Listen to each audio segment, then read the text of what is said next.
أنا دكتور خالد وليد، ربان سفينة النجاة إلى شواطئ بكة القدس. I am Dr. Khaled Waleed, the captain of the ship of salvation to the shores of Baka, Jerusalem.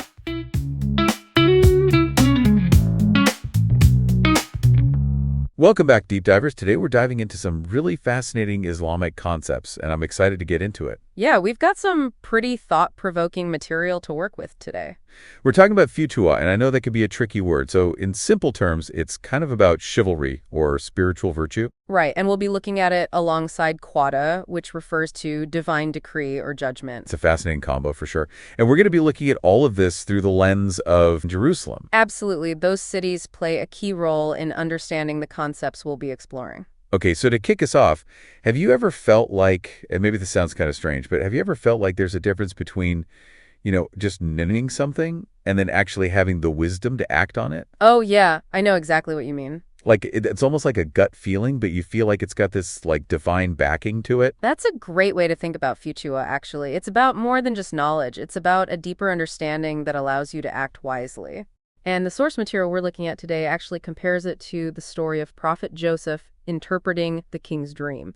He had more than just knowledge. He had this divinely bestowed ability to extract the deeper meaning. I see. So it's not just about memorizing facts. It's about understanding the meaning behind them. Exactly. And then using that understanding to do what's right, to act with justice. The source actually connects futua to a verse in the Quran, the one about treating orphans fairly. It's about that deep connection with God that guides you to do what's right. Oh, wow. That's really interesting. Okay. So then this is where it gets really interesting for me. The text also talks about a wick, or fatal in Arabic, and relates it to futua. So I got to ask, what does a wick have to do with spiritual insight? Well, it might seem like a strange connection at first, but the source uses it as a really powerful analogy. Okay, I'm all ears. So think about it. A wick, it's small, but it's essential for a lamp to burn. The text argues that this tiny wick represents our potential for spiritual understanding. We all have that potential within us, but it needs to be ignited, to be nurtured in order for it to grow. You're saying that God is the one who, lights that fire with us, that he's the one who helps us develop futua as we grow in faith. That's exactly the idea the source is getting at. The more we nurture our faith, the more God grants us futua and enables us to act with wisdom and insight. Wow, it's a really beautiful way to look at it. Okay, so now, switching gears a bit here, I noticed that the text talks about Mecca and Jerusalem. And it uses some pretty strong terms. It talks about the Mecca of evil and the Baka of good. Right. I got to admit, I was pretty surprised to see those phrases used. Yeah, I can understand why that would be surprising. It's a bold statement, and it's definitely something that makes you think. And it's important to remember that these terms are really reflecting the author's specific perspective here, and they're not necessarily universally accepted interpretations. Right. It really highlights the importance of doing your own research, and considering different viewpoints, especially when it comes to topics that are as historically and theologically complex as these. It definitely does. It makes you wonder, where's this perspective coming from? What's making the author kind of make this distinction between Mecca and Jerusalem? Well, it's interesting, right? Because they get into this idea of symbolism here. They're arguing that the Mecca of evil is actually referring to Petra, this ancient city, known for all that incredible rock-cut architecture. Wait, Petra, hold on. I thought Mecca was the holiest city in Islam. Yeah, traditionally speaking it is, but the author is making this distinction based on their interpretation of, certain historical events and verses.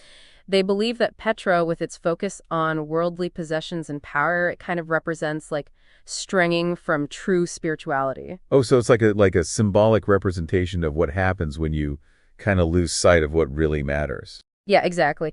And then in contrast, they're talking about Jerusalem as the Baka of good, associating it with genuine faith and devotion to God.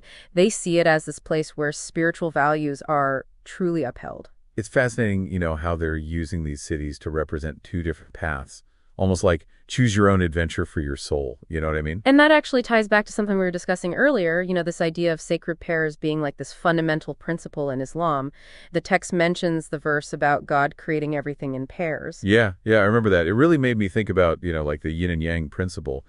But how does the author connect sacred pairs with futua? Well, they suggest that true understanding, true future comes from recognizing that interconnectedness of like seemingly opposite concepts. It's about seeing that bigger picture, understanding that everything has its place, its purpose. Okay, so it's about accepting that, life is full of complexities. There's light and darkness, there's good and evil, and everything in between. Exactly. It's about finding that balance within those dualities. And this is where the author argues future really comes in.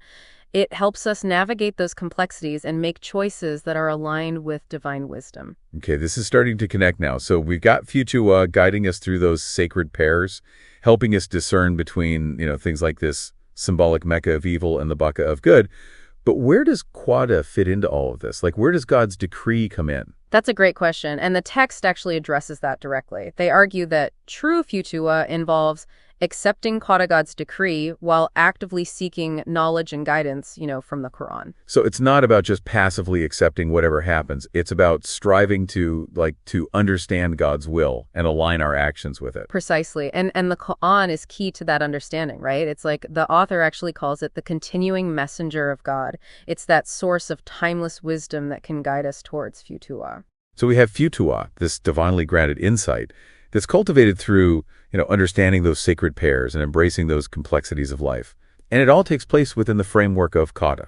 Yeah, and with the Quran as our guide, kind of illuminating the path for us. Wow, this has been an incredible deep dive. I feel like we've just uncovered this hidden layer of meaning within all of these Islamic concepts. Yeah, me too. It's amazing how all of these ideas kind of interweave and build on one another to create such a rich tapestry of understanding.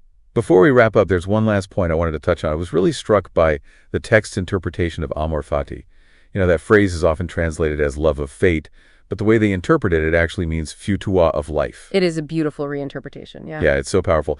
It's like this idea that we should approach all of life's challenges, even the hard ones, with courage, with wisdom, that we should seek growth and understanding, even in the face of adversity. Right? It's about embracing that journey with an open heart and a willingness to learn from every experience, to see the divine hand in everything that happens. And that's such a powerful message for all of us, regardless of our background, our beliefs, whatever it may be. I couldn't agree more. It really speaks to the core of the human experience. Absolutely. It's powerful stuff. So to bring it all together, what have we learned about future today? We've seen that it's not just knowing the right thing to do. Right. It's more about having that divinely inspired wisdom to actually do it. To put it into action. And it's a journey, not a destination. It's about nurturing our faith and letting God light that fire of understanding within us. Yeah, it's that potential we all have. And as we develop future, we start to see the world a bit differently, don't we? For sure. We start to recognize those sacred pairs that interplay between seemingly opposite forces, and we can see how they all fit into this bigger picture. It's like that contrast between Petra and Jerusalem, right? It challenges us to really look at our priorities, to make sure we're not getting lost, straying from that path of true spirituality. Right, exactly. And through all of this, we remember that we're operating within Qada, God's decree. And it's not about rebelling against fate or anything. It's about trying to understand it. Yeah. Learning from it, using our future to really navigate all of life's ups and downs, And knowing we have the Quran as this guide, this source of timeless wisdom. It's a continuing message from God, helping us develop that true future. This deep dive has been incredible. Thank you for joining us as we explored future, Qada, and all the symbolic meanings in Jerusalem. I hope you're walking away with a sense of wonder and a thirst to keep learning more. It's been a pleasure diving into this with you. Now, before we go, we want to leave you with one last thing to ponder. The text talks about how true understanding comes from recognizing those sacred pairs.